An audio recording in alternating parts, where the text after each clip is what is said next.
Apa yang pertama kali terlintas di benak kalian tentang konflik bersaudara? Konflik antar orang tua? Atau konflik antara adik kakak?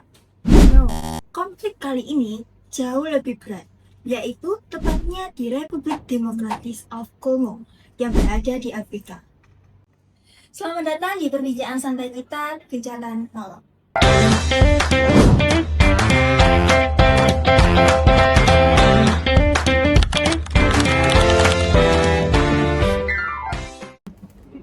Halo teman-teman semuanya. Ya, Ya, halo. Oke, hari ini pembahasan kita cukup berat ya mengenai konflik bersaudara. Mungkin sebelumnya bisa perkenalan dulu. Ya, saya Iqbal. Saya Hafiz. saya baik juga. Oke, sebelumnya nih kan kalian yang lebih tahu mengenai konflik bersaudara ini ya di Republik Demokratis Kongo. Jadi mungkin aku bisa bertanya sedikit ke kalian mengenai bagaimana sih latar belakang dari perang di Kongo ini. Ini kan bukan perang yang antar negara, ini kan perang antar kelompok. Mungkin kalian bisa sedikit menjelaskan mengenai latar belakang dari perang ini. Silakan. Oke, mungkin pertama-tama saya terlebih dahulu ya. Nah, konflik kali ini itu muncul karena ada sekelompok pemberontak bernama M23. Nah, sebelumnya kelompok pemberontak M23 ini itu pada tahun 2012 dan 2000 sampai 2013 mereka menamai ini karena ini adalah perjanjian pada saat waktu itu yang dinamakan Gerakan Maret 23. Nah, kemudian konflik ini tuh muncul kembali pada sekitar awal tahun 2002, teman-teman ya. Jadi ya, dan wilayah yang diperbutkan juga katanya itu kaya akan mineral, sehingga juga katanya ada intervensi asing dari negara lain yakni Rwanda. Jadi seperti itu awal mula dari konflik ini bergejolak kembali. Memang negara asing tuh intervensi negara asing memang nggak bisa ya dijelaskan baik dalam situasi perang maupun dalam situasi non perang. Ya, yang pasti konflik itu kan juga keterlibatan pemerintah, mana pemerintah Kongo tadi ikut terlibat serta dalam konflik ini tadi dan juga dipengaruhi oleh yang dijelaskan sebelumnya oleh Mas Iqbal dan juga yang tadi kelompok pemberontakan atau ya itu tadi juga ada juga dipengaruhi oleh keterlibatan kelompok-kelompok separatis yang bernama di daerah sana itu ada bernama AGF atau LR. Nah, juga banyaknya keterlibatan kelompok-kelompok separatis seperti ini kan juga memperkeruh suasana konflik di sana juga. Berarti bukan cuma satu aja nih ya, bukan cuma yang bilang diberi aja, ada juga LTR dan sebagainya. Dengan mungkin konflik ini berkepanjangan. Di sana kan juga ada kayak tadi seperti kelompok-kelompok separatis, AGF dan LR. Oke teman-teman, mungkin akhir-akhir ini kita belajar mengenai hukum humaniter internasional yang dimana hukum humaniter internasional ini berlakuannya internasional, ya kan?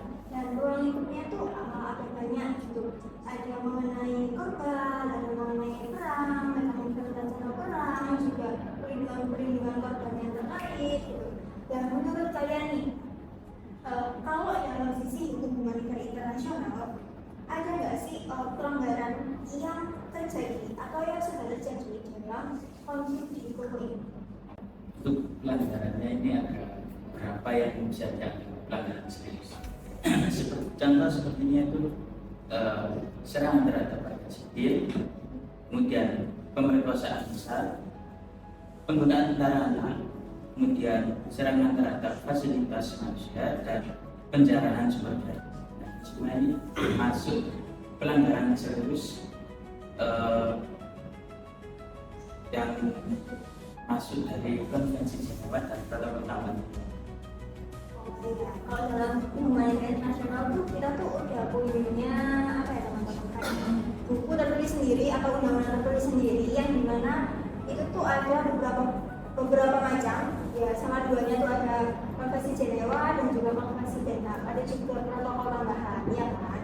Nah di situ tuh dasar hukum dari beberapa hukum humanitarian internasional gitu. Kalau menurut kalian sendiri, next ya, analisis dalam hukum humanitarian internasional dari kasus ini seperti yang dijelaskan tadi, latar belakangnya udah, terus pihak-pihak NU juga udah, menurut pelanggaran menurut hukum humanitarian internasional juga udah. Terus analisis dari kalian sendiri itu gimana terkait konflik ini? Iya, sebagian besar memang sudah dijelaskan sama Mas Habis sebelumnya ya, dan tindakan ini termasuk kejahatan, termasuk dalam kejahatan perang, dan juga konflik ini itu termasuk dalam konflik bersenjata non internasional karena terjadi antara pemerintah di Republik Demokratik Kongo dan kelompok bersenjata di dalam suatu negara tersebut. Jadi aturan yang berlaku ialah pasal 3 Konvensi Jenewa dengan protokol tambahan 2 tadi. Itu ya, berarti ini termasuk dalam Konflik bersenjata non internasional. Senjata internasional yang berarti konflik ini adalah dari kelompok sama kelompok gitu ya, bukan negara sama negara. Oh, dari negara dengan kelompok Dari negara dengan kelompok, makanya dia termasuk dalam golongan konflik bersenjata non internasional. Ada tambahan lagi? Meskipun konflik ini terdiri dari negara kelompok, jadi kan sedikit banyak juga kan itu tadi sudah dijelaskan, ada campur tangan intervensi negara-negara asing juga.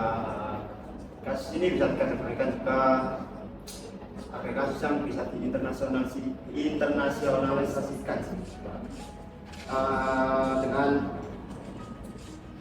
dengan fokus perlindungannya itu sama seperti humaniter yang kita baca sama, yaitu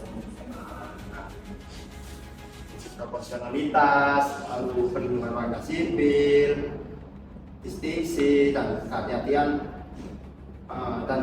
banyak dilanggar dalam konflik. Kalau dari sebenarnya kita bahas tadi kan, kalau seumpama nih ada kasus di mana mereka tuh melakukan pelanggaran, entah itu anggotanya, entah itu ketua pasukannya, atau bukan negara. Kalau kayak gini, siapa atau korbannya itu berhak untuk meminta perlindungan kepada siapa? Mekanisme pertanggungjawaban ini ada 3. Yang pertama itu pengadilan di Kongo, yang kedua itu ICC yang sudah menghukum tokoh seperti Lubangan dan Tangguga, dan yang ketiga ini peran NOMSCO yang melakukan dokumentasi dan perlindungan di lapangan. Mungkin saya sedikit menangkap yang digambarkan Mas Hafiz tadi, yaitu pertama-tama mungkin jika ada hal tersebut kita bisa mengadu kepada pengadilan di Kongo sendiri gitu ya, atau setelah itu baru di ICC atau International Court International Criminal Court. Oke, mungkin pasti setiap ada kebijakan ada juga tantangannya. Tantangan apa sih yang memiliki oleh hubungan internasional dalam menghadapi kasus-kasus demikian, apalagi kasusnya saat ini itu non internasional? Mungkin dari stabilitas keamanan warga sipilnya ya, apalagi kan pastinya kalau konflik seperti ini tuh banyak wilayah-wilayah yang diduduki oleh kelompok-kelompok bersenjata maupun yang berkonflik, sehingga keamanan warga sipil mungkin bisa terancam. Jadi itu tantangan pertama mungkin yang ada dalam konflik tersebut. Mungkin juga negara Kongo seperti kapasitas apa yang kita punya itu di sana kurang, ya bisa dikatakan kurang di sana. Jadi banyak kasus yang sulit diproses dengan prosedur penegakan hukum, peran di sana, apalagi konflik ini sudah berkelanjutan secara lama. Lalu ada juga faktor, menurut faktor konflik ini mungkin dari hubungan antar negara yang belum mendukung proses hukumnya. Lagi politik ya, politik yang kami selalu mematuhi dalam hal demikian itu juga ada dari Mas Iqbal tadi penegakan hukumnya Mas Lemah. Itu terkait stabilitas keamanan bagi warga sipilnya. Stabilitas keamanan di luar sipilnya kurang ya? Ya kurang. Karena seperti yang saya tahu sebelumnya di Afrika itu memang kurang gitu.